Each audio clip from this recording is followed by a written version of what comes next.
drug charges against him. Back to you. Amor, what will the impact be on Senator De Lima's remaining drug cases? Well, Pia, Kerwin Espinosa's lawyer refused to answer that, saying that Espinosa was never used as a witness by the prosecution.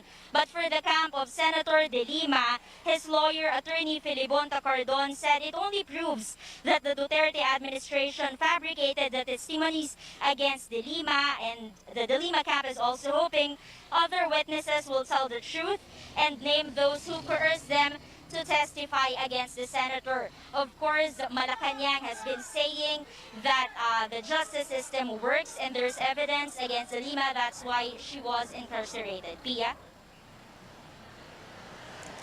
Amor Santos there reporting.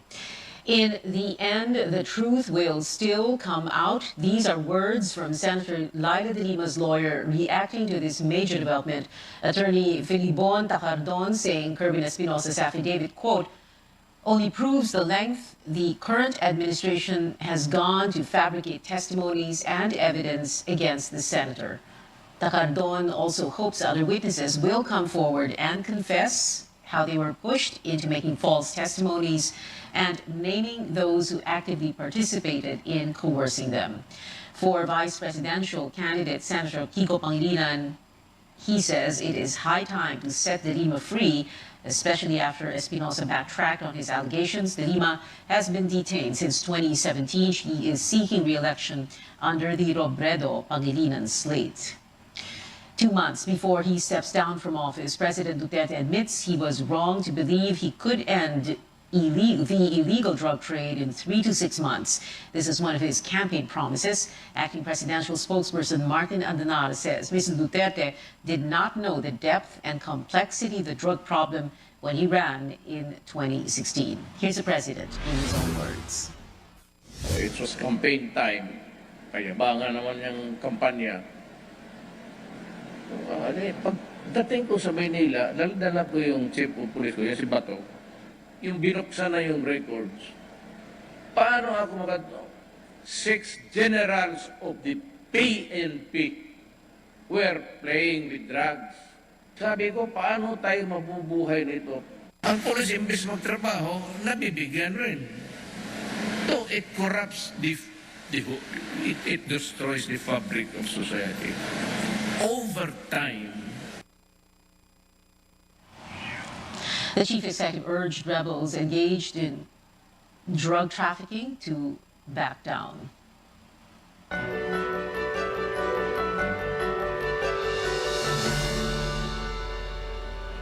Health workers have identified more close contacts of the country's first case of the Omicron subvariant BA.2.12. With this new subvariant, health experts say the more people need to get their COVID-19 booster shots. Carolyn Bonkin reports. The 52-year-old Finnish national arrived in the country on April 2nd without COVID-19 symptoms, but 9 days later, she experienced a headache and sore throat. On April 11th, she tested positive for COVID-19 with the Omicron subvariant BA.2.12. Health authorities found 44 close contacts, including those she interacted with in seminars in Quezon City and Benguet, as well as her co-passengers on the plane. 2 of these contacts were tested and both were negative for COVID. Another one in Quezon City has scratchy throat, but it's not yet clear if that person got tested. We are considering the 14 days incubation period. What we are doing right now is closely monitoring and trying to do sequencing also among these individuals na nandun po sa mga nakasalamuhan. DOH is still unsure if she got infected in Finland, on the plane, or here in the Philippines. Health authorities not discounting BA.2.12 is already in the community. The possibility is there. We know the limitations of our testing. We know the limitations of our sequencing. BA.2.12 is an offshoot of the Omicron variant, but Verhere coding study says while it causes less severe infection, this subvariant is 2.5 times more transmissible than Omicron, which was earlier considered as the most transmissible variant. Infectious disease specialist Jean Solante says getting a booster shot is more important now than ever. Like Omicron, BA.2.12 diminishes the effectiveness of COVID-19 vaccine. Because of that, the risk of more people that will be getting the infection will always be higher compared to the previous variants of concern. When combined with super spreader events this summer and election season, the country might be looking at another surge in cases. That's why we have to constantly monitor uptick of cases. We strictly follow the health protocol at all times, even especially with this coming election. Pa-booster na tayo dahil meron ng threat for some variant. So far, majority of the samples checked for variants in the country have Omicron. Caroline Bongkin, CNN Philippines. 4 people were killed after an old steel bridge, the Clarin Bridge, collapsed in Laway town in Bohol. A dozen vehicles fell into the Lobok River on Wednesday afternoon. 23 persons were rescued. Half of the vehicles were retrieved. Bohol Governor Arthur Yap says assistance will be given to the victims. Officials are also seeking an investigation into the incident. Coming right up, a fresh COVID-19 surge poses a threat to the country with just days before the Filipino votes. What steps is the COMEC taking to address this? And this Filipino basketball star is taking one step closer to realizing his dreams. More about Kai Soto's entry into the NBA rookie draft when we come back.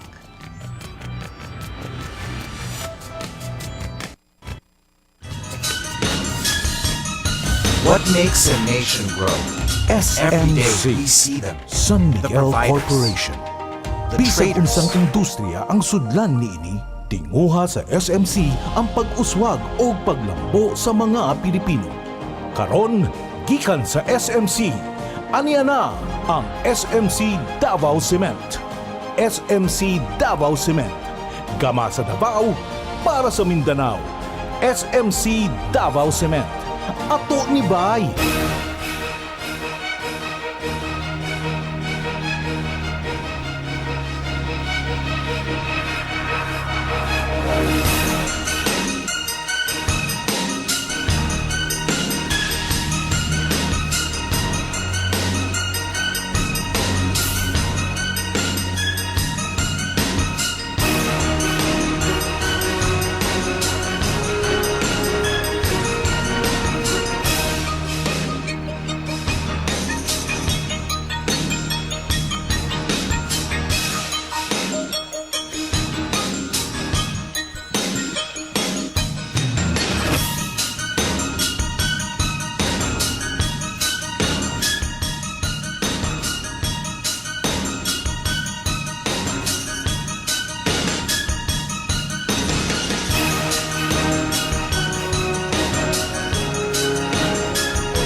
Welcome back. The Commission on Elections insists there are safeguards to protect over 65 million Filipino voters amid the threat of another COVID surge ahead of May 9. Melissa Lopez reports. COMELEC stands firm. The May 9 polls will proceed as scheduled despite the threat of a fresh surge in COVID-19 infections. Sigurado po tayo, suspension is not an option. We have contingency measures. So, kung yung mga may spike, the Committee on New Normal has prepared on how to respond to that. Kahit anong mangyari, we will have an elections. Laban kung laban. This reassurance came a day after health officials detected the first case of the Omicron subvariant BA.2.12 from a Finnish woman who visited Quezon City and Baguio City and then left for abroad. Contact tracing is underway. Commissioner Ray Bulay says the 1987 Constitution mandates the poll body to hold the elections specifically on the second Monday of May. In fact, the poll body formally asked President Rodrigo Duterte to declare May 9th as a non-working holiday to encourage registered voters to cast their ballots. COMELEC earlier signed a multi-agency deal with DOH, DILG, DepEd, and DND to ensure that health protocols will be enforced on voting day. Masks are a must for all voters, and physical distancing must be followed at all times inside a voting center. For areas that remain under alert levels 4 and 5, face shields are mandatory. The DOH earlier suggested time limits for voters to keep areas from overcrowding. Despite the Omicron subvariant detection and the huge campaign crowds in the past few weeks, COMELEC says a strict implementation of the protocols should keep election events from becoming super spreaders. Other last-minute preparations are underway. Ballot boxes and transmission devices have been fully dispatched. Half of all ballots were deployed, while nearly all of over 106,000 vote-counting machines have already been farmed out to local hubs. Defective ballots are set to be shredded on May 7th, while the media transparency server for tallied votes is being readied at the UST Quad Arena. It's all systems go as far as COMELEC is concerned. Melissa Lopez, CNN Philippines.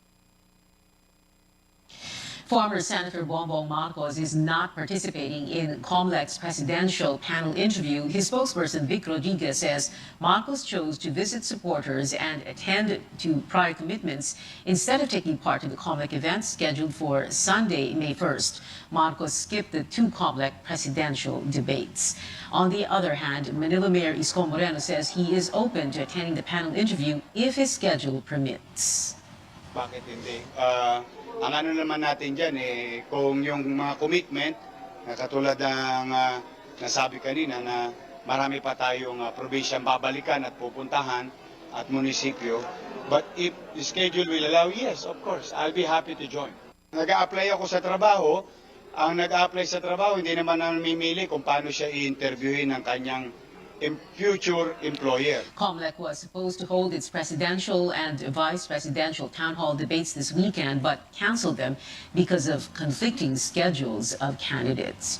Well, the campaign heats up with only 11 days left until the Filipino votes. Supporters of Bongbong Marcos and Vice President Leni Robredo face off in a shopping mall in Makati City. Security guards tried to defuse the situation, but passionate supporters in red and pink kept jeering at each other. Marcos met with nearly a dozen governors, including the governors of Benguet, Cavite, and Laguna.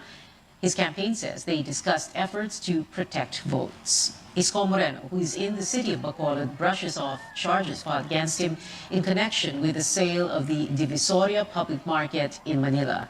He and 5 other Manila officials are facing a graft case before the Office of the Ombudsman after the popular flea market was sold to a private company. May mga traditional politician. Alam ng tao yun. Alam ng tao yun. Basang-basa sa Maynila yun. Hindi nila matutulogin sa mga taga-Maynila. And I wish them good luck. Matatanda na sila. Alam na nila ang tama at mali. Katatapos lang na Semana Santa. Ano sabi ni Jesus? Ama, patawarin mo sila. Hindi nila alam ang kanilang ginagawa. Senator Ping Lacson plans to collect the Marcos family's unpaid estate taxes that has since ballooned to 203 billion pesos if he wins the presidency. Siguro kung lumabas yan panahon ng mga ibang presidente, baka siningil na yan. Hindi na sana umabot ng 203 billion.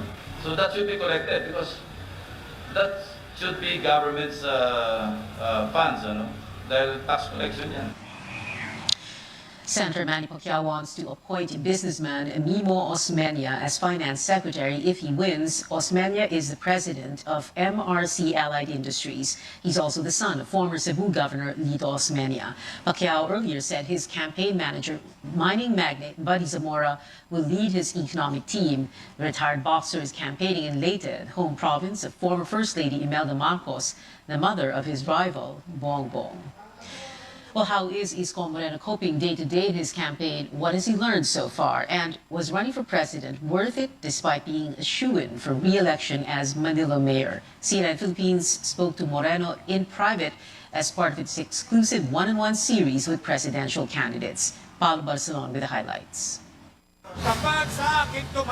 Despite multiple shifts of support from his home base, presidential candidate Isko Moreno Domagoso is grateful for people supporting him from the beginning. He said his happiest moments are seeing supporters in the streets and in rallies.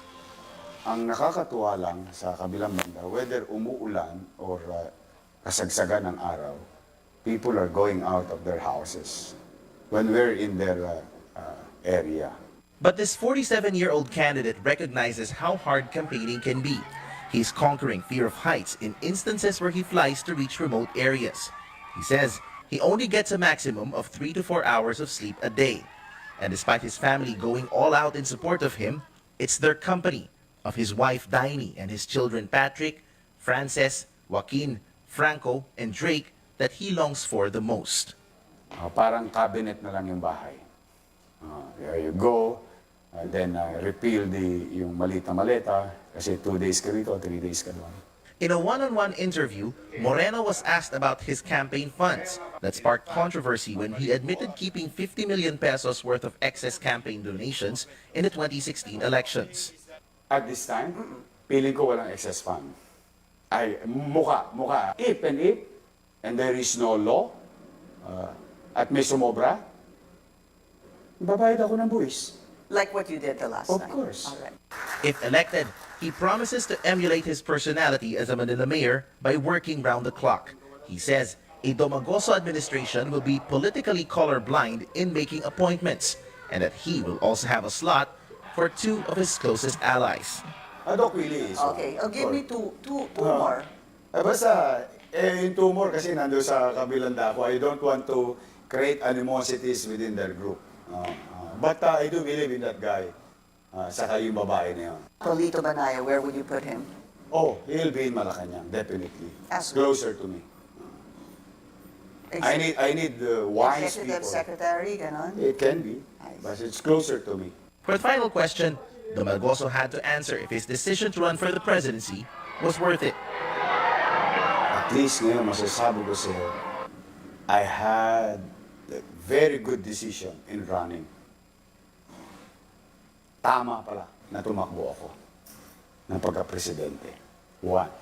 Unang nakikita ko, para bang yung assessment ko, hindi makakamubo ng bansa natin sa mga bagay na dapat natin ginagawa para sa kabutihan ng tao at ng bansa. Kung ang mangingibabaw sa atin, puro higantihan na lang. Paolo Barcelon, CNN Philippines. CNN Philippines also sat down with presidential hopeful Senator Manny Pacquiao as we help the Filipino voters choose their candidate in the run-up to Decision Day. We asked Pacquiao if he got a sign from God on whether or not he will continue his fight for the presidency. Yung sinasabing sign ay mas pinatibay pa ng Panginoon yung paniniwala ko. Pinatibay pa ng Panginoon yung paniniwala ko na tuloy ang laban para ito sa for God and country ito. Yan ang nakikita ko, kaya tuloy ang laban. Catch senior anchor Rico Hizon's in private conversation with Manny Pacquiao tonight at 8, only here on CNN Philippines.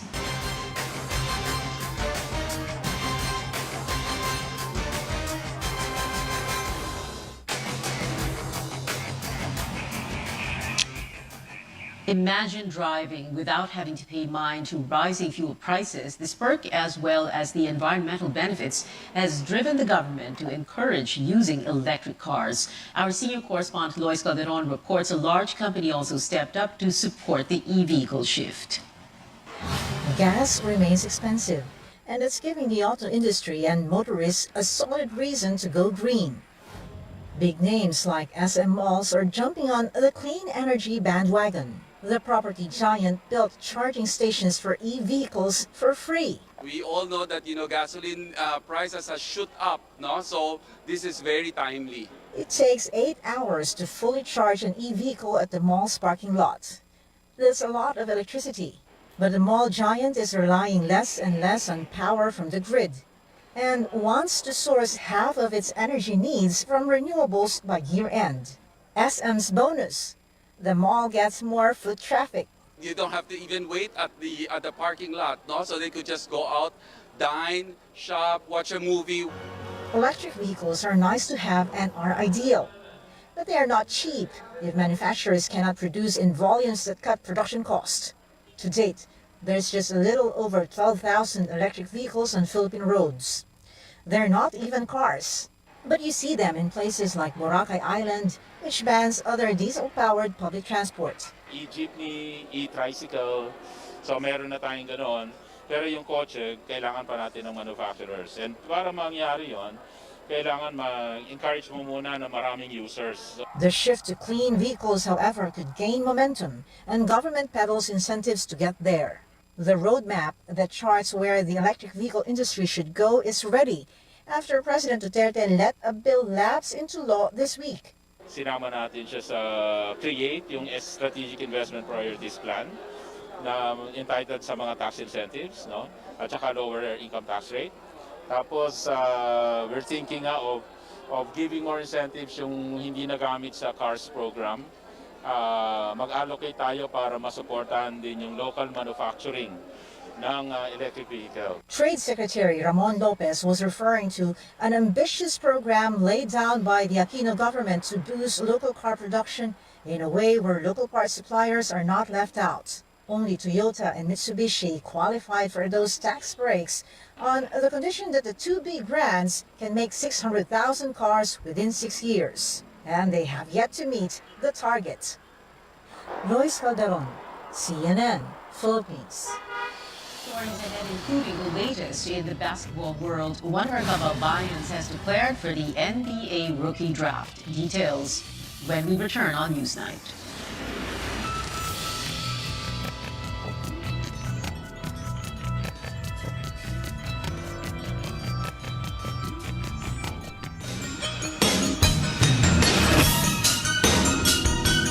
SMC, San Miguel Corporation.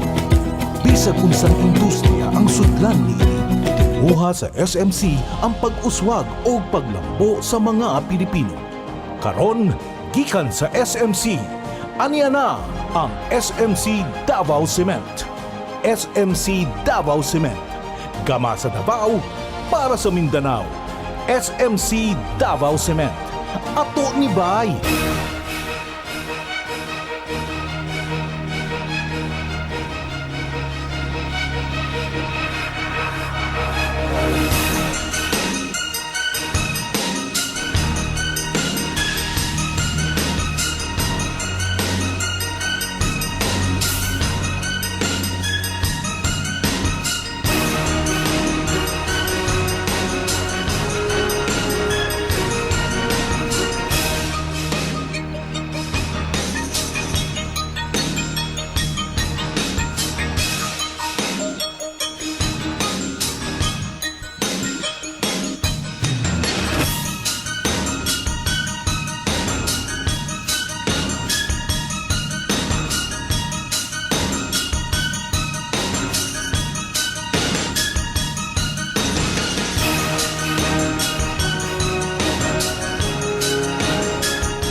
Welcome back to Newsnight. Many economies, including our own, have drowned in this pandemic, with tourism leading the way to recovery. How are Filipinos rising to the challenge? Lois Calderon brings us back to El Nido in Palawan for the answers.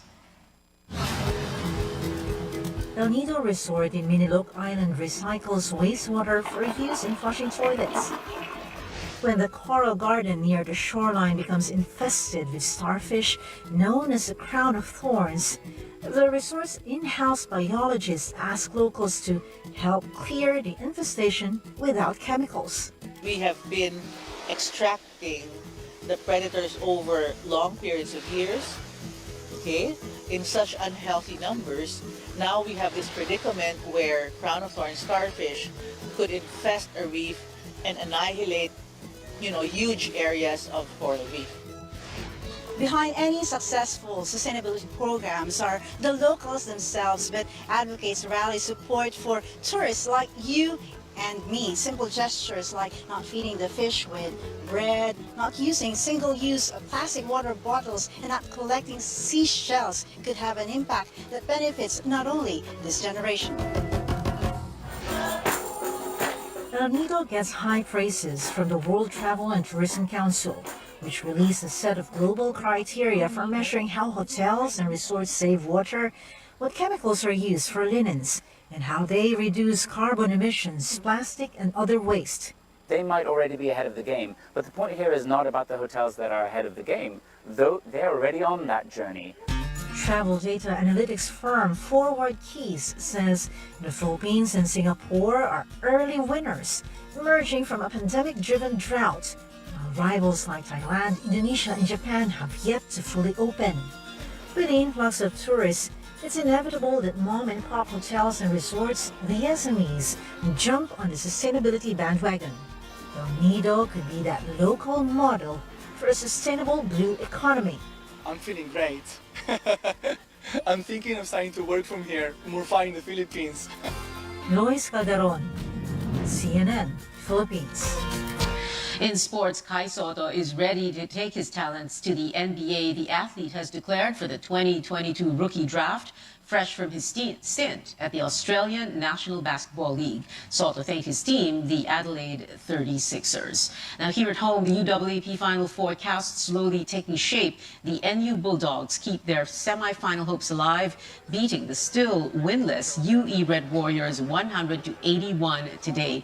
The De La Salle Green Archers have reason to celebrate with the squad entering the Final Four. La Salle defeated Adamson 64-51. And the Ateneo Blue Eagles just one win away from an outright final slot. They kept their unblemished record by beating the FEU Tamaraws 70-53. FEU, NU, and Adamson now tied for fourth place. Sunday's games at the Mall of Asia Arena may determine the final four teams. And that is it for now. Join me again on News.ph at 7 p.m. I'm Pia Ontiveros for Newsnight, where we go above and beyond the headlines.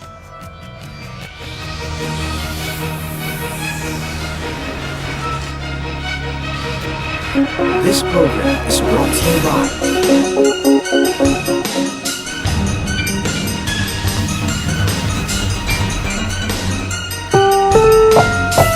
This program is rated PG. It contains themes and may not be suitable for very young audiences.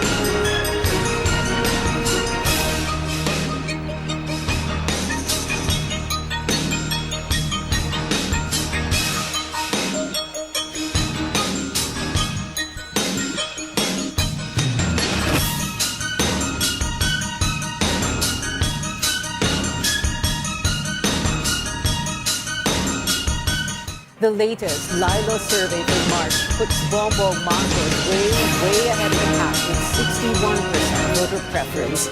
Danny Robredo has 19%, Isko Moreno 9%, Manny Pacquiao 6%, Ping Lacson 2%. The numbers taken from the March 15 to 22 survey, 3,000 respondents, plus minus 2% margin of error.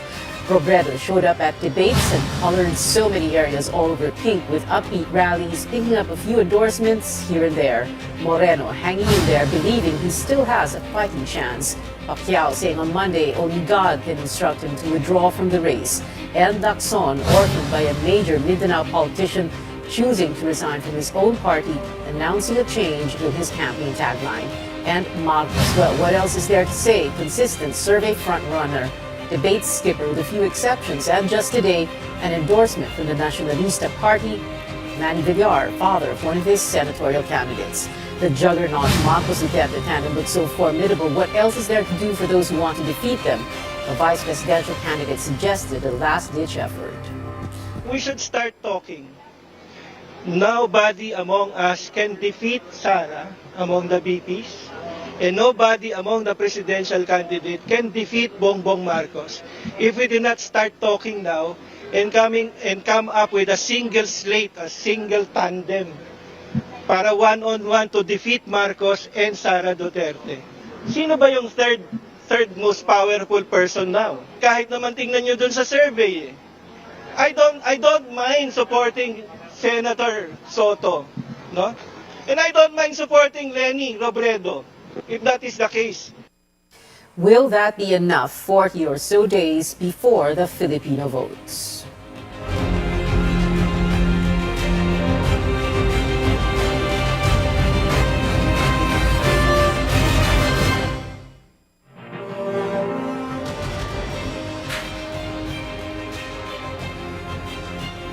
Good evening, I'm Pia Ontiveros. Welcome to your weekly political appointment fix, Politics as Usual. We begin tonight with Vice Presidential candidate Lito David joining us here in the studio, together with analyst Richard Haydarian, who will sit throughout the whole show.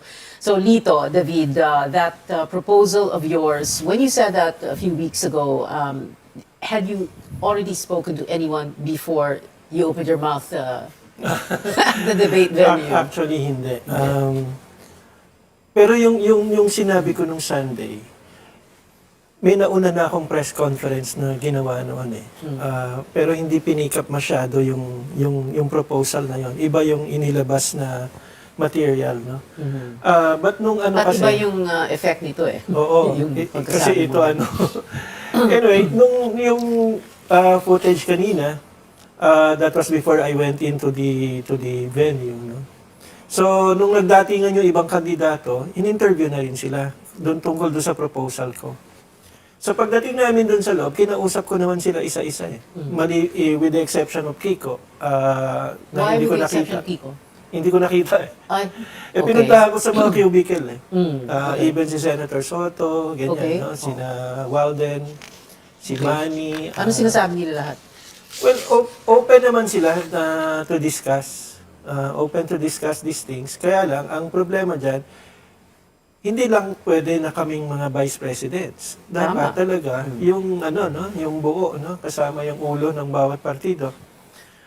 So nung inilabas ko yung sa final statement, alam na nila yon. Alam na nila na although hindi ko sinasabi na yun yung magiging final statement ko. And then even after that, I went to see some of them again. Okay ba? Pag-usapan natin. Ano sabi? Okay. Ang hinahanap ko ngayon yung magpa-facilitate. Kasi alam mo, hindi naman basta-basta yan na magsasama-sama lang kami. Yeah. Alam mo naman sa politika, ma'am, medyo syempre, what's in it for me? No? Para dun sa iba, no?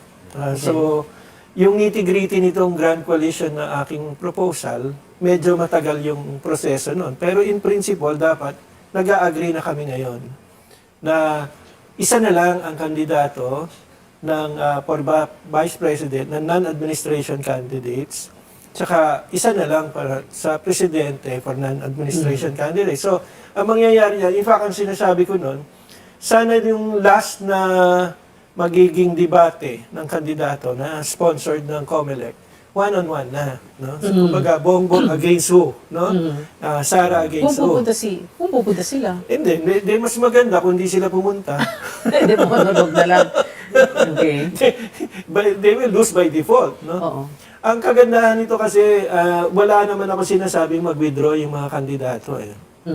Ang sinasabi ko, continue on campaigning, but campaigning for the person that we chose. And then, siguro sa final 2 weeks, we'll have 3 or 4 grand rallies na lahat ng kandidato for president at lahat ng kandidato for vice president supporting yung dalawa, no? Nando doon, no? Iba yung impact noon sa taong bayan. Pag nakita yon, bakit niya ganyan, no? So matatabunan lahat yung mga naunang projections eh. Oo. Yeah, a while ago, Lito, you said na ang hinahanap ko yung may mag-facilitate but you've been talking to them. So are there any totoong nag-uusap na talaga kayo, mga VP? Yes, meron naman pag-uusap. Kaya lang, yung magpa-facilitate ang importante dahil kailangan merong semblance ng kumbaga, pagiging fair ng Someone impartial. So, sino yun? Who are you looking for? Well, And is has it going to happen? It's March 29. It has to come from the faith-based leadership. No? Faith-based leadership meaning? Posibleng CBCP. No? I think yun lang naman ang pinakamaganda talaga. No? Not exactly yung high up in the hierarchy of the the clergy. Possibly sa level ng mga executive directors ng mga commissions, no? Para hindi rin naman makakompromise ang CBCP kasi hindi naman talaga dapat. No? Dito, what you're saying tonight is that there are serious talks among the VP contenders, all 9 of you, so that without anyone withdrawing, 8 of you will support that one candidate will be your common candidate. That's what you're saying. Yes, I'm hoping na ganun yung mangyayari. Okay, Richard, what do you think of this? Is this going to be the solution, kumbaga, no? Because the reason for this proposal by Lito David is to defeat this BBM Sara impending victory.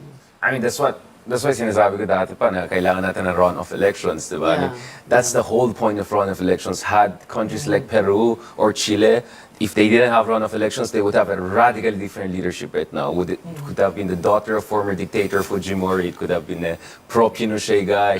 So, because wala tayong history of runoff elections, and for me, I don't know about the geniuses who came up with our constitution, but why no one thought about it, we don't have this culture of real coalition building, which is really a give and take, which is really a matter of faith. No, it's a matter of conviction thing.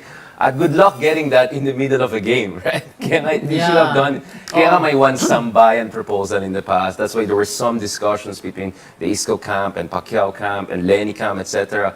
But eventually it petered out, and then you had Senator Lacson saying a few months ago, well, let's just go all in the game and later on we figure it out. He said that. Yeah, no? exactly. For those who are lagging the surveys, then let's bow And out. I think But now they're is the all there. time. But my point is, in the meantime, the other side sorted it out. I think the moment that Sara Duterte and Bongbong Marcos decided on who will be the standard bearer for the administration, the game radically changed. Because I had both Sara and Bongbong run, we would have been a completely different picture. Yes, I would have even doubted Bongbong Marcos running for the presidency had Sara decided to move forward, right? So Bongbong Marcos was 13% in the second quarter of last year. He jumped to 53%. A lot of that is the Sara Duterte numbers, plus some multiplier effect and all. So this is the telltale of our situation. The opposition, the first ones to talk about unity, up until now, hindi sila Not unified. united. The ones that we thought will be really head-to-head, meaning the House of Duterte and House of Marcos, that both of them were sensing it, they could stay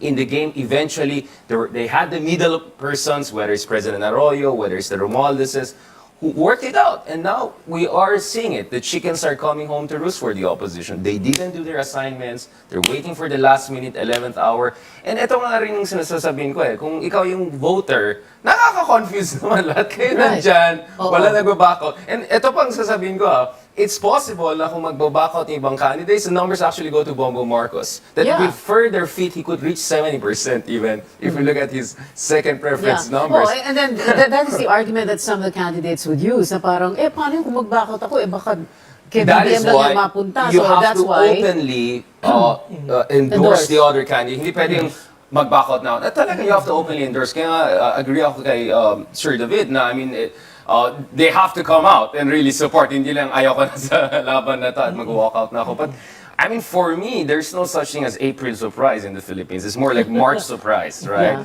Hindi but tayo March katulad ng surprise, US. it's March 29. There's only 2 days That's left what to I'm go saying. for this So if month. there was going to be big alignments, realignments, eto na yan, second half of March. In fairness naman, we see some interesting discussions in Mindanao, for instance. We see some of the supposed supporters of President Duterte actually backing Leni Robredo, the whole Rosa, for instance. There's a little bit of Isa there, Isko and Sara. So I think some realignments are happening in some of the so for me, ito yung paradox. The surveys are showing a very clear front runner, and yet maraming undecided among the traditional politicians, including the current president, on who they're going to endorse. So yun lang yung paradox sa akin. If the surveys are so compelling, why is the president and a lot of people actually not siding with him yet? Do they know something we don't know? Are there other surveys? Or maybe they're hoping for something. Or they're negotiating They're not for gonna- something. Kasi para sa akin, ang mga politiko, they got the gamay nila yung pulso ng tao eh. Basa nila eh. Sometimes they're even better than us social scientists or mga people are doing surveys. So that's why I really wonder, maybe there's something they know and I don't know. Kaya hinahabol ko talaga lalo yung sa mga Mindanao politics and all. So there is a fluidity, but I think the window is really closing. I think April is too late because if maalala po natin before elections before, April is the consolidation time. Remember that's when they had all of these expose against Duterte and all. It backfired. Duterte's numbers even went higher. So for me, we are already in that the window is closing. Well, Lito brought this up 2-3 weeks ago, hindi ba? And then, Exactly. it's just, going so slowly, nothing's happening, I mean... Sleepwalking into disaster. Ang fear ng iba siguro dito. Going through the tulips. So the window's closing, it's, like I was saying kanina, it's March 29 today. 31 is 2 days away. Yeah. April, mag-Holy Week pa. O, paano na? Ako, sorry sir, for cutting in. For me, the game here is not just beating Marcos for the opposition, but the margins matter. I think a Marcos who wins 40% will be different from Marcos who wins 70%. Yung sense of confidence, sense of mission will be very, very different if he becomes the first majority-based president in recent memory since the surveys were. I think Bongbong Marcos, we could see a much more aggressive and assertive side as opposed to, let's say, a 40% a plurality-based Marcos. I think margin matters. And I think the performance of the opposition matters kasi magiging yung impact niya sa mga support base. If they lose bad, baka madidismaya yung mga supporters nila. But if they lose a little bit close, baka the opposition can still remain a bit coherent and important force after the elections. Kaya for me, at some point, Plan B will be margins game. If it's not a victory game, it should be a margins game. This is realpolitik. We are where we are, and I think the opposition has to ask some very tough questions and look at really some serious Plan Bs there if they're not going to do the consolidation right on time. And I think the window is closing very fast. So if they don't, you're saying that if they don't unite the opposition at this point in time, they can kiss any hopes of victory goodbye. Na talaga. And like you're saying, Plan B na lang, margins na lang pinag-uusapan. Yes, but margins matter too for me. No, but do you think there is that sense that they do want to win, or they want to defeat BBM? Because even Lenny herself has said before, di ba? She's going to run if BBM's running for president. And then I asked her before, late last year, in an interview, I said, do you want him disqualified or do you want to slug it out with him in an election? I would rather defeat him in an election. So there's that mindset eh. Okay, Sir David, maybe you want to pitch in because you were one of the guys involved here. And then I'll come in. Hindi, ano lang naman, sa akin bottom line talaga talunan si Marcos. For people like us, no, yung generation ko, nangapital kami. Kumbaga, we risked our lives fighting the dictatorship then. So hindi ito punto lang ng politika. Meron akong pinaghuhugutan dito eh. Ayoko maging presidente si Marcos kasi maraming beses kaming muntik nang namatay nung panahon na estudyante kami, no? Marami akong mga kaibigan na pinatay. No, yung mga 18 years old, no, torturein bago papatayin, ganun, no? So sa akin, kaya ko tinutulak talaga ito. No, hindi ito dalang ano lang politika lang eh, no. I think a lot of the people who belong to my generation, ganun din ang feeling. Kaya iba yung mangyayari kung magsasama-sama kami, mas malaki yung magiging suporta. Plus, ang hindi natin tinitingnan. Matagal nang hindi gumagalaw ang simbahan. Okay? Baka yung problema natin na baka hindi umabot, pwede pa rin umabot kung lahat ng mga pari, no, lahat ng mga madre, lahat ng mga obispo ay sasali diyan, hindi lang Catholic Church, no, posibleng ibang simbahan. Meron panlaban, meron pa. Kasi merong mga hinanakit din yung mga yan nung panahon ng martial law eh. Kaya yun yung mga obispo ngayon, yun yung time na sila yung nandoon, yung mga paring bata noon. Yun yung mga kasama namin noon eh. Okay. Lito David and Richard Adair, you're still going to stay with us until the end of the show. We're going to talk, when we come back, we're going to talk realignments on the local level and so many other things. Dami kasing nangyayari sabay-sabay. We'll be back after a quick break. Stay tuned. This is Politics as Usual.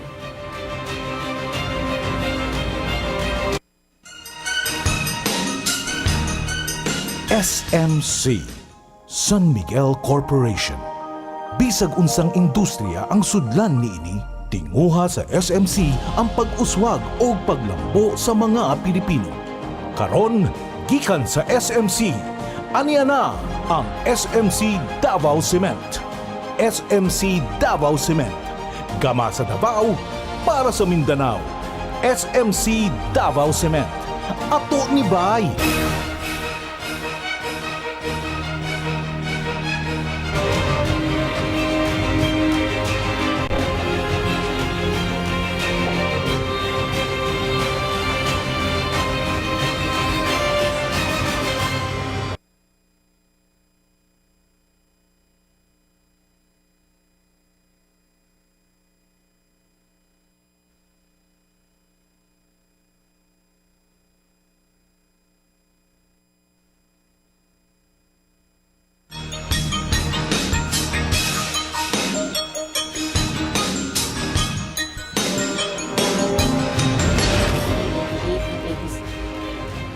Welcome back to Politics as Usual. A long time ago, the 1998 elections to be exact, and yes, that is a very long time ago for this generation, a party was formed to serve as a vehicle for Renato de Villa to run for president shortly after he lost out to Joe de Venecia for the administration party's standard bearer possibility. De Villa, at that time, Defense Secretary and Armed Forces Chief of Staff before that, in the administration of Fidel Ramos, people thought could do an FVR. Ramos ran and won in 92, by the way, largely on his EDSA 1986 image and solid track record as Cory Aquino's Chief of Staff and Defense Secretary. Fast forward to 2021, Ping Lacson joins Reforma and becomes its chairman. The party president is Bebot Alvarez, who was once Speaker of the House, only to be ousted in a coup so ably supported by Sara Duterte. Just last Thursday, Partido Reforma dumped Ping Lacson in favor of Leni Robredo. So we had the rather awkward scene of Davao del Norte Congressman, erstwhile Leni critic Bebot Alvarez, explaining how they came to the turning point while apologizing to the VP at the same time. So Ping had to resign for the party, saying his campaign is still a go, albeit with a different tagline. Renato de Villa, founder of Partido Reforma, joining us now via Zoom. Secretary de Villa, magandang gabi po sa inyo, and thank you very much for taking the time to be with us. Magandang gabi sa iyo, Pia, at saka sa iyo mga tagapakinig. Mm-hmm. Sir, do you like what's happened to the party that you founded? I mean, you have this perennial smile on your face, pero sa loob, ano ba talaga ang naiisip nyo? Sa totoo lang, gaya ng sinabi ko sa public statement ko, wala akong kamalay-malay na magkakaganon yung dalawa ni Ping at saka ni Bebot Alvarez, Congressman Alvarez. I knew it only from the announcements in the media or in the internet that Ping Lacson was going to make a public statement regarding the party, and Congressman Alvarez will have a press conference about the matter. So I just waited for it because ang position ko naman, Pia, is almost irrelevant already because Congressman Alvarez is the president of the party and Ping Lacson is the chairman. I am only the chairman emeritus, an honorary position that they gave me as founder. Mm-hmm. Okay, well, apart from the fact, like you said, no, you only learned about it through the media. Well, do you like what happened? Of course, I didn't like what happened, and I don't like what has happened because it's a small party as of now, and it's still trying to get on its feet and get wider support. This has been the work of both of them, but mostly of Bebot Alvarez, when he told me that he will establish grassroots members and leaders at the provincial level. Mm-hmm. So I said, maganda yan, Bebot, para lumaki naman yung partido. Binuhay kasi niya ito eh. Alam mo, Pia, I might as well explain that the party was already deleted after 2004 elections, I think. That was our last participation wherein we fielded Frank Chavez as our senatorial candidate, and I joined, or the party joined with from the of Lito Osmeña and Acción Democrático of Raul. And we fielded Raul against GMA. Well, the rest is history. And after that, the party did not participate in any election anymore. Then in 2020, Bebot approached me and asked if he can revive the party. So I said I will check with the others and find out if they still want to revive the party, because Bebot said that, and he actually called me also, said Secretary Kusi wanted also to revive the party for his own purposes. So Bebot, being an original congressman of the party in 98, and he was the only one asking for it. So when he asked me if he can file the documents for the revival of the party, I gave him the go signal. And so he became the worker of the party for almost 1 year, trying to get it organized at ground level. And then later on, we formalized the organization with Ping Lacson as chairman. We have talked to Ping Lacson also before, together with Bebot, and the two of them were friends, and they agreed to run the party, so to speak. Well, I guess that's what happens when you lose the speakership of the House. Now you have to go find a party to resurrect. Pero Secretary De Villa, what should Ping Lacson do now? I know you said that you're still going to support him, and he has said that he's still running as an independent at tuloy-tuloy lang ang kampanya. Pero sa totoo lang, ano ba talaga dapat gawin na nila ngayon? Kasi kanina, ang pinag-uusapan namin dito sa studio, together with Lito David, VP candidate, and Richard Hederian, analyst, is how some people need to get their act together and get together if they want to defeat the BBM-Sara tandem. Yeah, actually, I'm not close to the group that is running the affairs of the party, because as I said, I'm just an honorary chairman now. So, but when I talk to Ping, he is, to me, he seemed very determined, no matter what happens, to finish the fight, so to speak. Ang sabi nga niya, lalaban tayo hanggang sa dulo.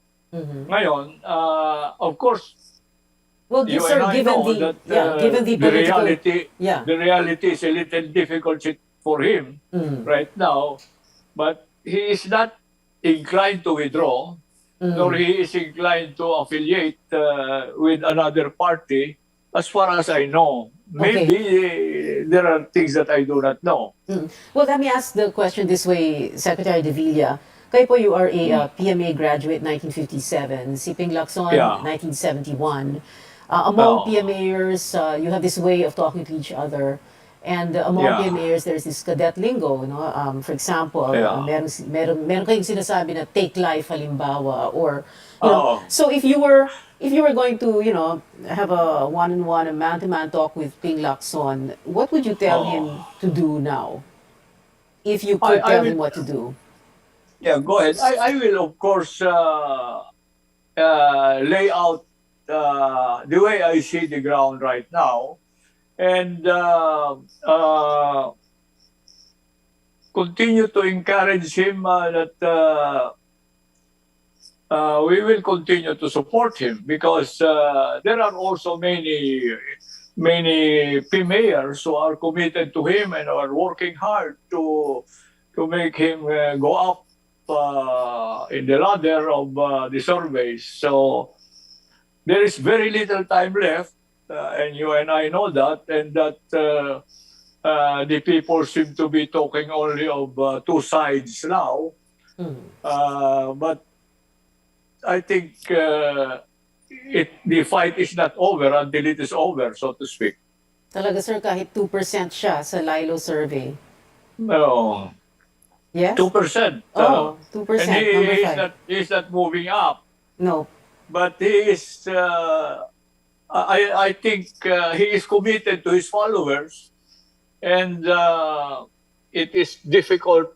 It will be very difficult for him to withdraw and abandon his followers, especially if there are those who are running under his wing. Pia, this is exactly what happened to me in '98. When in April I was secretly shown a survey that I cannot make it, and I was even advised to withdraw.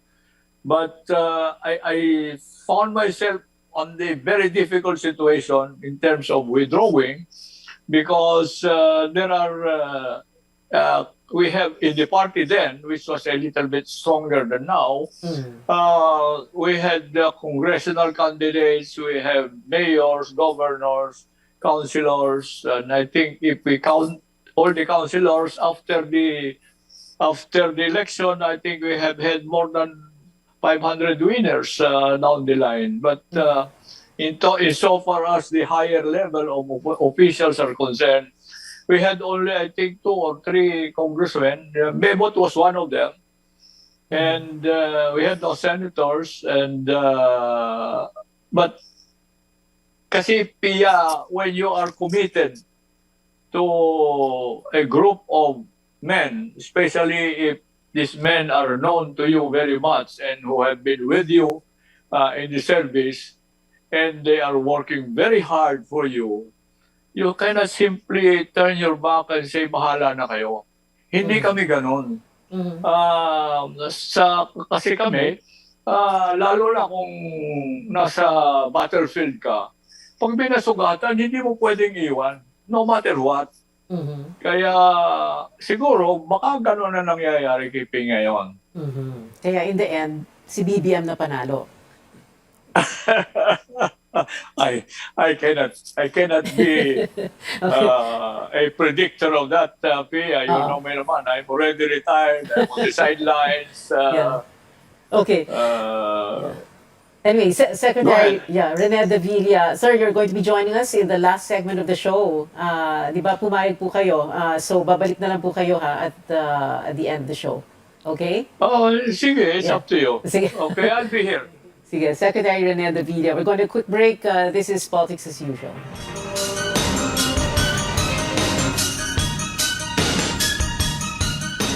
SMC, San Miguel Corporation. Bisag unsang industriya ang sudlan niini, tinguha sa SMC ang pag-uswag o paglambo sa mga Pilipino. Karon, gikan sa SMC, aniya na ang SMC Davao Cement. SMC Davao Cement. Gama sa Davao, para sa Mindanao. SMC Davao Cement. Ato ni Bay.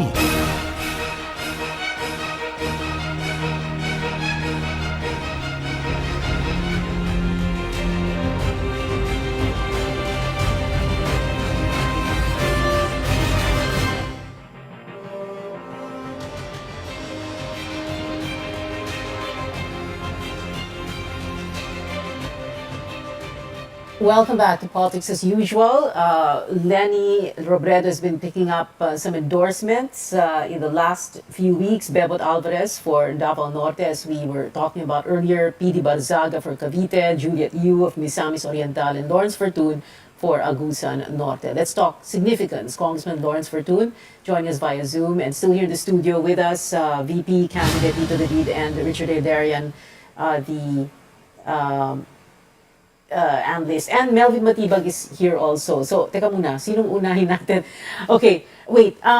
Melvin, sandali lang We'll speak first to Lawrence because I wasn't able to read that intro for you. So, we'll talk first to Congressman Fortun. Stand by, Melvin.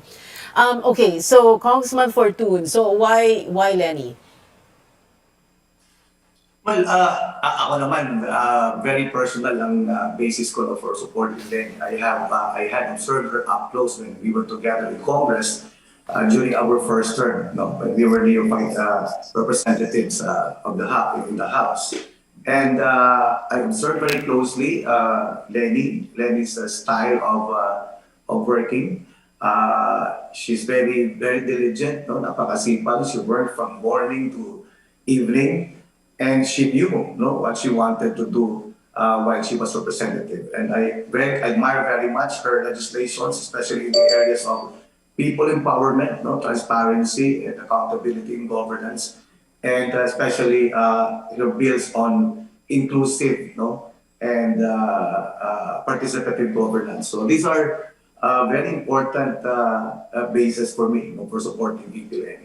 Well, let's go local, Congressman Fortuno. Explain to us the dynamics there in your district, 1st District, Agusan Norte, so that we can better understand why you're going for Lenny.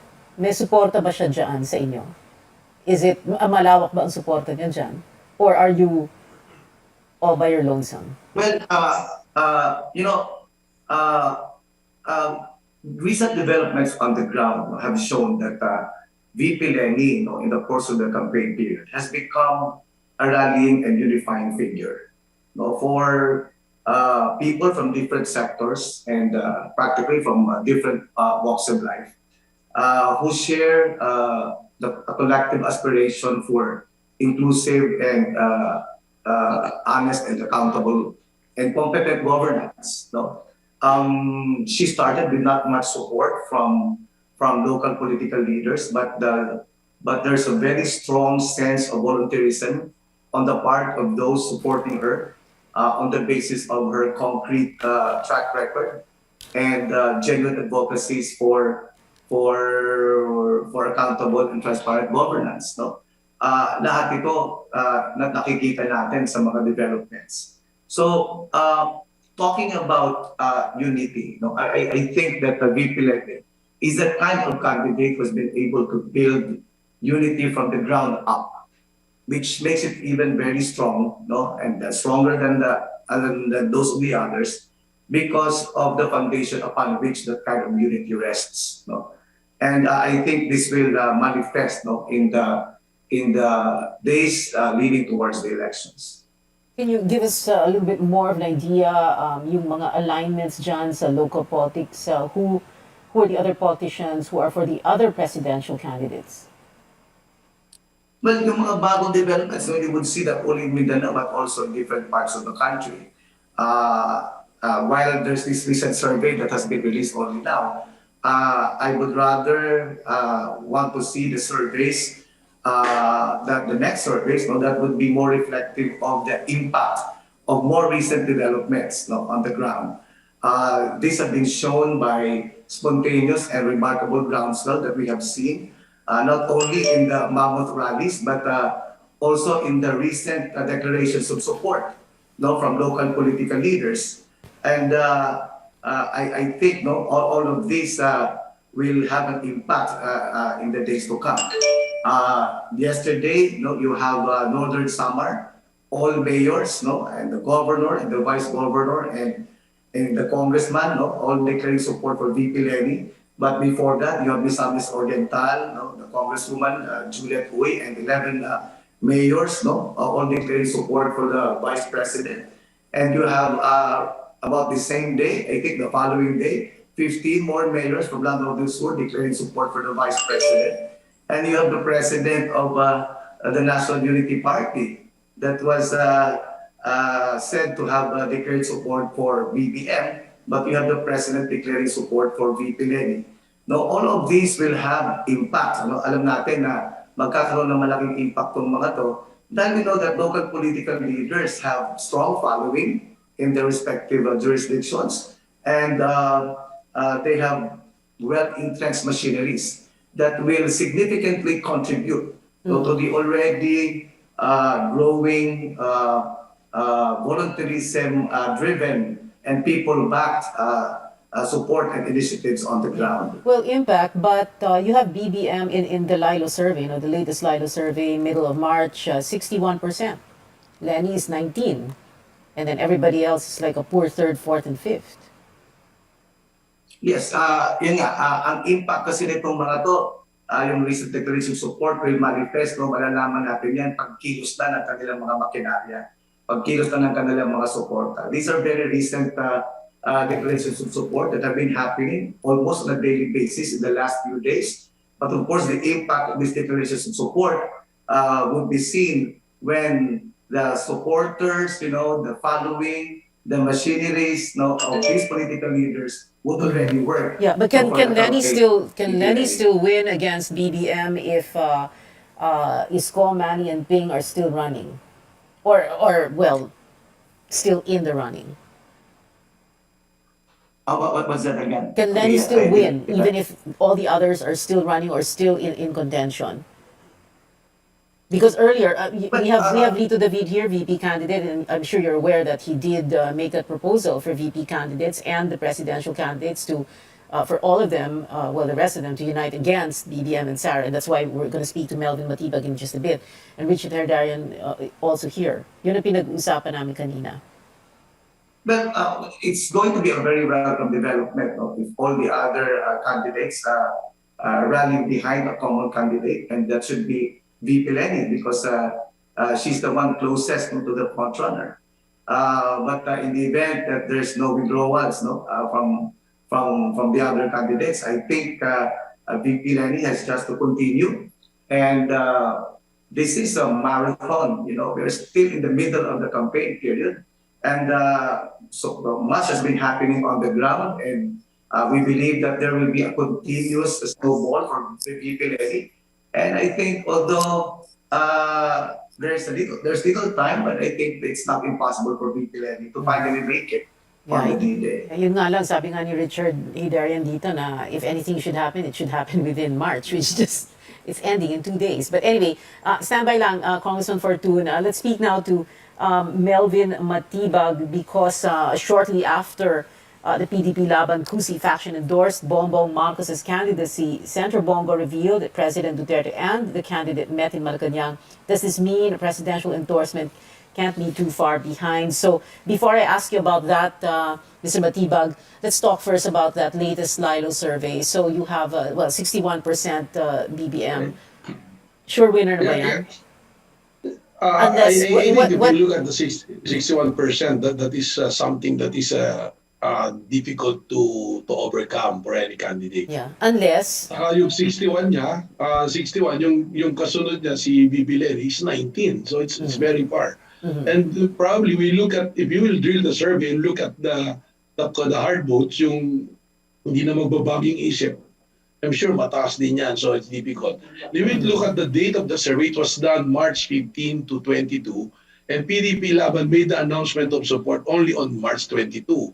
So yung effect pa nung announcement ng PDP at that time the survey was done, wala pa siya ron.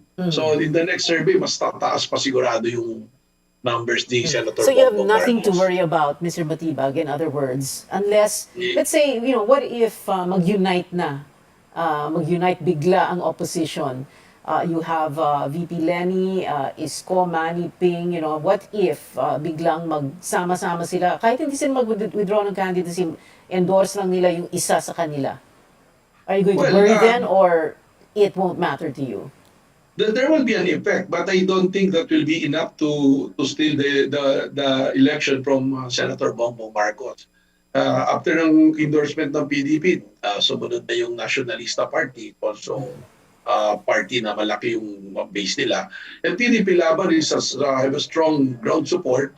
We have more than 7,000 candidates, and 80% of which are incumbent candidates. And as we speak now, a lot of governors already making their formal endorsement of Senator Bongbong Marcos.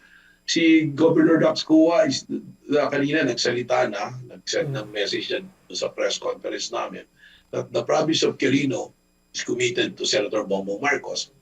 Then Zamboanga, Governor Berto Uy already sent his support. So marami talaga eh. Meron talagang mga pupupunta rin kay VP Lenny, pero I don't think that is enough to win an election. Medyo talagang mataas na eh. Okay. Yung pagsama ng PDP Laban, yun na yung magbibigay ng ground support sa candidacy. Okay. Is President Duterte going to endorse BBM? Would you know that for a fact? And if he doesn't, will it matter? If he does, will it matter? Or who cares for an endorsement from the president now? Ito lang sabihin ko, we are PDP Laban is a political party who expose yung democratic participation, so we made consultation.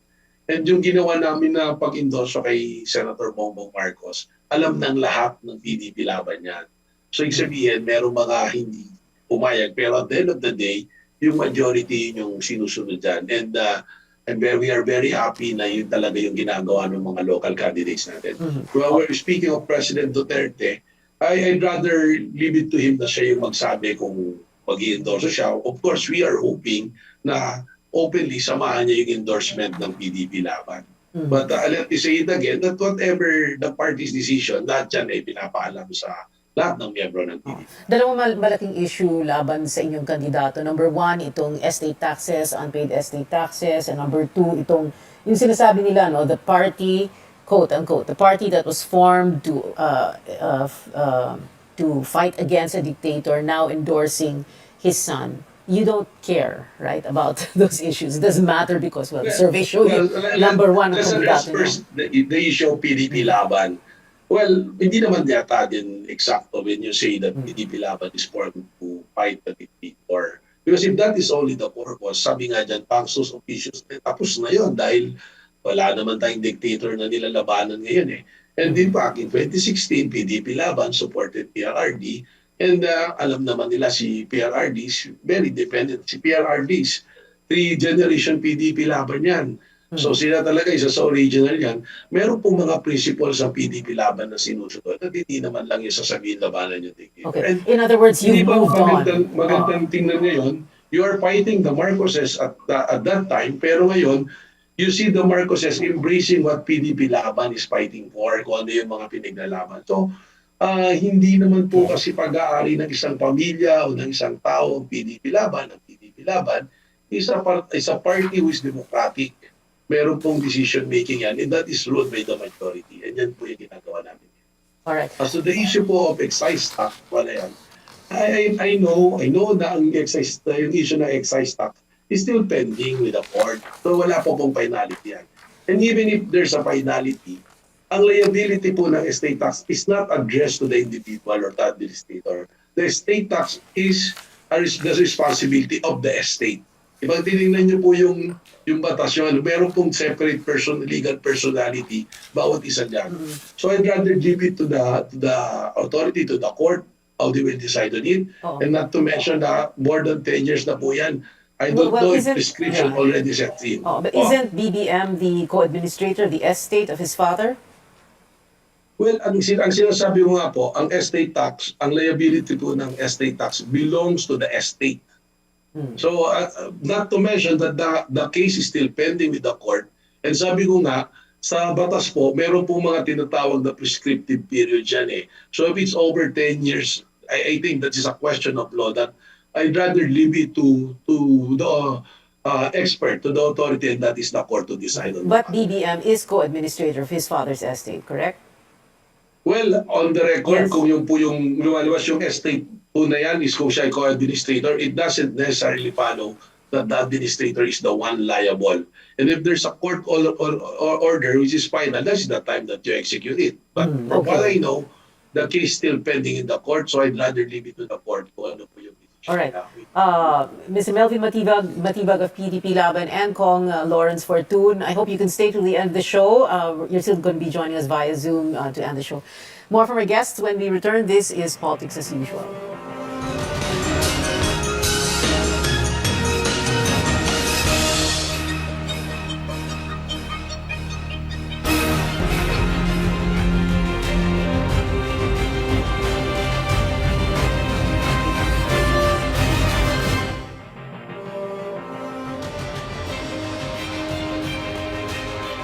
For our final stretch, this is Politics as Usual. Our guests still join us via Zoom, Melvin Matibag and Lawrence Fortun, and former Secretary Renato de Villa, Richard Nedarian and Rizalito David still here in the studio. Just to wrap things up a bit, your thoughts muna, Richard, and everything that you've heard from Lawrence Fortun, Melvin Matibag, Rene de Villa, dami na naman pinag-usapan, but doesn't necessarily mean there's maraming nagyayari, ano. And then let's combine that with, you know, all these endorsements that have come out from the different governors, mayors, etc., for either Lenny or BBM, etc. Well, I mean, first of all, ito yung mga tinuturo sa university, classic collective action problem. Each party have an interest to protect. And for some of them, it's not only about these elections, it's about what's gonna happen afterwards, no? Kahit matalo ko, but if I also alienate my base, then what's gonna be my political future, right? For others, they're thinking about potentially cutting the deal with the victor, no? So this is the problem, collective action problem, because each of these parties, candidates have their own interests. The other thing that we have to keep in mind also is the second preference numbers. Both Lacson and Isko have relatively high second preference numbers. So they're still hoping na kung may mangyayaring bandwagoning, reverse bandwagoning, etc., it will actually benefit them, right? Rather than other candidates. Which brings me to the other point. If you want to make this race actually more competitive, actually you would want people like Isko actually to pick up, for instance. Because if you look at Isko, he has very high second preference and he has very high overlap with Bongbong Marcos, not with Lenny. So realistically, the only way this race can be a little bit closer among 2 or 3 candidates is if Isko picks up at the expense of BBM. Because if Isko withdraws, it's very possible that BBM picks up more numbers than Lenny. So there's also the issue of sino magbe-benefit in terms of if some of the candidates get out. And the last thing I want to also emphasize here, of course, as I said, the paradox is among the surveys are suggesting my runaway winner, and yet if you look at the on the ground, you see a fragmentation in the administration team for that matter. If you look at Mindanao, so there are 2 major blocks we have to look at. One is the Mindanao block, which is quite coherent, nakita natin in 2019. And then you have millions of new Generation Z voters, right, who are coming in, who may be a bit more soft in terms of their hierarchy of choices. Those 2 could still swing. That's why there could be some fluidity here. But will it necessarily swing in favor of the opposition against the administration? That's a big question. But one thing I want to emphasize here is this. Mukhang walang problema in terms of supporting Sara. I think Mindanao is solidly behind Sara. The openness is on the presidential candidate. Because I think when you look at the Solid South, they close the ranks on the national level when one of them is involved. But Bongbong Marcos is not from Mindanao. And we know the Marcos dictatorship had a very negative history in Mindanao. And that is why I'm not surprised some folks from Cagayan, some folks from Lanao, etc., are more comfortable with the Lenny presidential candidate rather than the Bongbong Marcos candidate. But at the same time, maybe okay still with Sara Duterte as being the vice presidential candidate. So I think these are the things that we have to keep in mind. Yeah. What do you think pala of these, yung mga Lenny, all those pink rallies that were happening in different areas, is that good for the it votes? creates Magandang enthusiasm. optics, Yes, but- it creates enthusiasm. Yeah. It projects power. It projects momentum. I think mahalaga yan dun sa mga hindi pa masyadong clear, dun sa gusto nilang, let's call them the bandwagoners or soft voters. I think Or this is thinking of Lenny as their second choice. yes, and second then- choice, okay. etc. And honestly, pagdating sa surveys, I'm not very clear the hierarchies are that clear in a sense that talagang second choice nila, second choice nila. I think the hierarchy is a little bit more fluid. Yeah. Nonetheless, we have to be clear. Each camp on the opposite sides have a never the other candidates. There's like never Marcos and never Lenny. And that's why I'm saying, if you're Isko or Lacson to a lesser degree, you would still hope that your high second preference could still pick up. And in this case, mostly at the expense of the front runner. So that's something what we're not talking about because we're assuming there's only 2 sides of this race. When there are other sides who still can pick up because of high second preference numbers. We have the last 6 minutes of the show. We're going to get final words first from everyone. Let's begin with Secretary Rene De Villa, Chairman Emeritus of Partido Reforma. Secretary De Villa. I just find the discussions very interesting. As you know, I am just an observer of the whole situation now, even if I am totally supportive of Ping Lacson. So it's a good discussion, and I congratulate you for it. Well, I have good guests, including you, sir. Thank you, Secretary De Villa. Congressman Lawrence Fortun. Well, I find genuine hope, in the recent declarations of support from local political leaders, despite the numbers. That would only mean that these recent declarations of support are not results of, declarations of support for political expediency, but rather these are cases of local political leaders heeding their good conscience, and putting the interest of the country first. And since that is the strong basis for these declarations of support, I expect that there would be a continuous declaration of support also from other political leaders around the country. And we would notice later the snowball of support for real reforms. So malayo pa ito at kami naniniwala na tutuloy-tuloy ito. and there will be more leaders that will be mastering the resolve to be on the right side of history, especially in these 2022 elections. Thank you, Congressman Fortun. Mr. Melvin Matibag of PDP Laban, sir. Well, just like what Congressman Portun said, the support of PDP Laban to Senator Bongbong Marcos is not for political exigency, but also it's a product of a long deliberation. And when Senator Bongbong Marcos agreed to carry the 11-point agenda of PDP Laban, that seals the deal. So yun talaga yung naging basis natin dito. We're looking for somebody who will continue and push the development and the projects that started with President Duterte. So doon naman talaga yung tinignan yan. Din yung tinitingnan ng mga local leaders natin. Kaya naman yung local leaders ng PDP Laban ay buong-buong suporta sa tandem ni Senator Bongbong Marcos at Mayor Sara Duterte. And thank you very much for having me on your show, Ma'am Pia. Melvin Matibag, Secretary General, PDP Laban, Kusi Faction. Tingnan natin kung ano magiging decision ng COMELEC. Baka naman lumabas yan eve of the elections. Anyway, okay, final words now from Lito David, VP candidate. Naniniwala ako, Pia, na hindi pa tapos ito. Maraming puwersa pa yung gagalaw. Kung magkakausap-usap lang, kaya pantalunin si Bongbong at saka si Sara. Hindi naman to, kumbaga, matatapos lang sa ganyan. Kung gagalaw yung lahat ng simbahan, for example, kaya pa.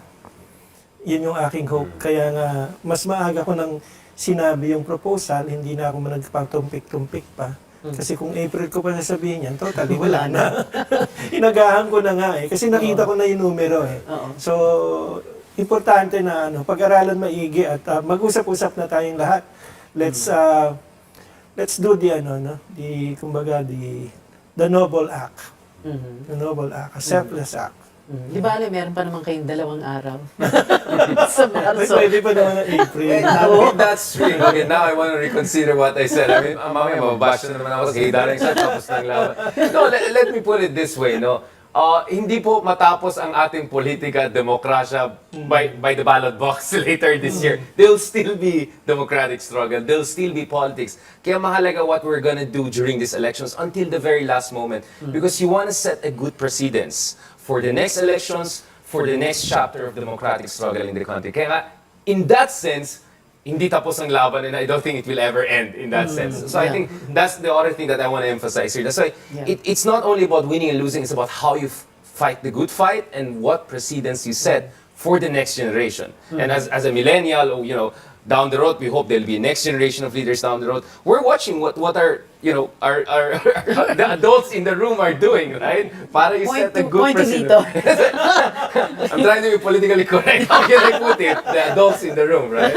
Pinapanood namin kayo. And the Gen Zs who are the first time gonna join, they want to see also a good fight, a noble fight by all sides, no? So for me, in that sense, hindi tapos ang laban. And March is not the end point of everything. And let's work for runoff elections. Or, and that has been my advocacy. Some form that will not allow 10 candidates running for president and 9 for Or VP, perhaps we have to shift na to a parliamentary form. So we have no need which for will that. be the priority of the next ad. And that's what I'm saying. If the margin is very big for the victor, maging mas madali sa then it'll kanya. be easier for him. Exactly. Yeah. That's what I'm saying. Margin matters. If the winner is a 70% guy, he can probably change the constitution in the first 2 years. Yeah. Okay, natatakot na yung mga producers kasi baka mag-OT tayo. Dahil iba na yung pinag-usapan natin. But anyway, di bale, magpa-part 2 tayo, babalik naman kayo. And Richard, I'll see you on election day, of course, May 9, that evening. So, thank you to our guests. Earlier, Secretary Rene De Villa of Partido Reforma, Chairman Emeritus, Melvin Matibag, PDP Laban Kusi Faction, Congressman Lawrence Fortun, Agusan Norte, 1st District, who is with Lenny Robredo, VP candidate Lito David, who's made that proposal for a united front against BBM and Sara, and Richard Haydarian, an analyst. Ang tagal, no? Before we saw you again. So welcome back to CNN Philippines. Thank you so much for being here. We've been told before, don't talk politics at the dinner table or at a family reunion or in Viber groups and risk digital warfare. But we can talk about it here at this table on the show. Your weekly political appointment fix, politics as usual. I'm Pia Ontiveros. See you back here next Tuesday, 8 p.m.